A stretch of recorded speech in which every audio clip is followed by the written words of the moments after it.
Olá a todos, aqui é Robert Marques e eu quero compartilhar uma palavra com você. Todos vocês, eu acredito, já devem ter escutado a respeito de dois rios aqui em São Paulo, o chamado Rio Pinheiros e Rio Tietê. E é interessante que lá você vê casas construídas à beira desses rios, sejam casas pobres ou casas luxuosas com apartamentos de aproximadamente de 1 milhão a 3 milhões de reais. Mas uma coisa que chama atenção nesses lugares é que esses rios, eles transmitem um cheiro horrível. E essas pessoas que moram em frente a esses rios já não sentem mais esse cheiro, sabe por quê? Porque elas estão acostumadas com esse cheiro, já faz parte da vida delas, já está impregnado, já não incomoda mais elas. E quando nós olhamos para as escrituras lá em João capítulo 5, vemos a narrativa de uma história que fala que Jesus estava numa região conhecida como Tanque de Betesda, próximo à Porta das Ovelhas, e que esse lugar ficava próximo ao templo de Jerusalém.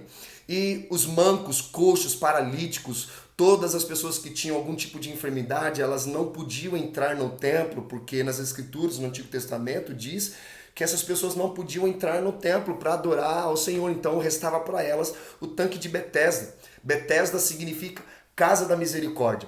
E havia uma multidão de enfermos, uma multidão de coxos, paralíticos, leprosos. E o versículo 4 diz que eles esperavam que as águas fossem ajeitadas, porque de tempos em tempos descia um anjo que agitava as águas e o primeiro que chegasse nesse lugar seria curado.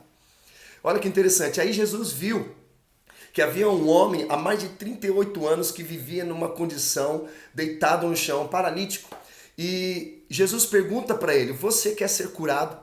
E sabe qual foi a resposta dele? Senhor, não tenho ninguém que me leve até as águas quando os anjos são agitados.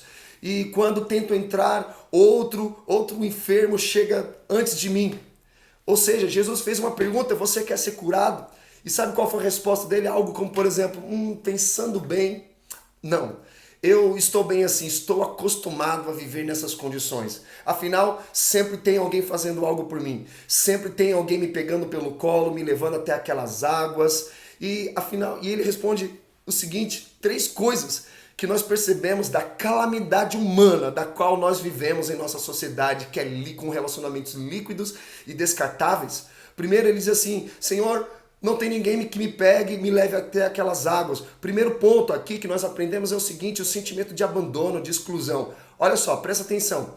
Quando o dia que você deixar de ligar, mandar uma mensagem ou visitar uma pessoa que ela é enferma, que a Bíblia diz que o enfermo respondeu para Jesus, ou seja, essa era a qualidade dele. Ele vai achar que você abandonou ele. Ele vai achar que você excluiu ele, que você não ama mais ele, que você não se importa mais com ele. Por quê? A verdade, muitos de nós podemos alimentar isso nessas pessoas enfermas. E a responsabilidade é nossa, porque acostumamos elas a viverem dessa forma. E elas gostaram disso. Elas consideram as pessoas como amuletas para que continue alimentando o estado deplorável da qual elas se encontram. E o sentimento de abandono. Senhor, não tem ninguém que me leve até aquelas águas. Segundo ponto, fala das crenças. Versículo 4 dessa passagem fala o seguinte, que ali havia uma falsa crença. Em nenhum outro lugar na Bíblia Deus fala que, olha, o primeiro que chegar nessas águas que forem agitadas pelos meus anjos serão curados. Imagina você chegando na igreja, tem uma placa lá na sua igreja, escrito assim, ó: primeiro que entrar, quando o anjo descer e agitar aqui no meio, vai ser curado. E os demais pegam a senha e voltam no outro dia. Isso não existe. Acontece que as pessoas estão se alimentando de falsas crenças. Afinal, nós temos mais de 9 mil apóstolos no Brasil, que o Brasil não muda. Eu acredito que o Senhor está trazendo algo, um tempo de reforma, de avivamento para a nossa nação. Mas entenda, Jesus só precisou de 12 homens, que virou o mundo de ponta cabeça, e nós temos mais de 9 mil apóstolos que não está mudando nada. Nós precisamos participar daquilo que Deus está fazendo. Nós precisamos entender que esse sentimento de abandono, ele precisa cair por terra. Nós não vivemos com esse sentimento de abandono, de exclusão, porque o dia que você não visitar, o dia que você não ligar, o dia que você não mandar mensagem, tem pessoas que vão achar que você abandonou elas. Elas estão enfermas. 38 anos esse homem vivia enfermo, ele estava acostumado, já estava impregnado na vida dele, estava condicionado a viver daquela forma. Ele estava gostando. Ele estava, afinal, a enfermidade era algo muito bom para ele, era algo lucrativo para ele. Sempre terceirizava a responsabilidade dele.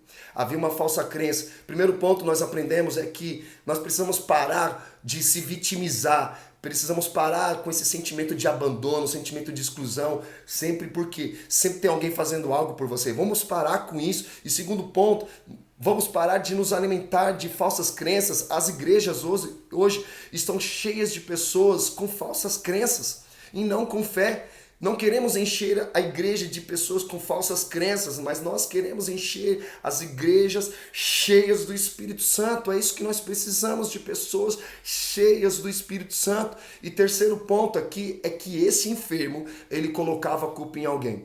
Todo enfermo, ele se sente abandonado. Todo enfermo, ele se alimenta de falsas crenças. E todo enfermo, ele culpa em alguém para falar do estado da qual ele se encontra. Ele diz assim: Senhor, quando tento entrar naquelas águas, outro enfermo chega primeiro do que eu. Ou seja, além de se vitimizar, além de se alimentar de falsas crenças, ele sempre está colocando culpa em alguém.